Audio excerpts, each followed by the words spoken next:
बिस्मिल्लाहिर्रहमानिर्रहीम। अस्सलामुअलैकुम। आमतौर पर रमज़ान में हम मखसूस अंदाज की चाट तो बनाते रहते हैं, लेकिन आज हम आपको एक मुख्तलिफ और जायके से भरपूर कड़ी छोले बनाना सिखाएंगे, जिसे खाने के बाद आपको कड़ी और चना चाट दोनों का मज़ेदार टेस्ट मिलेगा। सबसे पहले हम कड़ी का मिक्सचर तैयार करेंगे। बेसन 4 खाने के चम्मच, नमक 1 चाय का चम्मच या हस्बे जायका, हल्दी आधा चाय का चम्मच, जीरा पाउडर 1 चाय का चम्मच, लाल मिर्च पाउडर 1.5 चाय का चम्मच। तमाम चीज़ों को अच्छी तरह मिक्स करेंगे।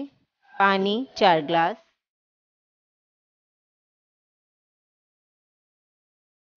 तमाम चीज़ों को अच्छी तरह फेंट लेंगे।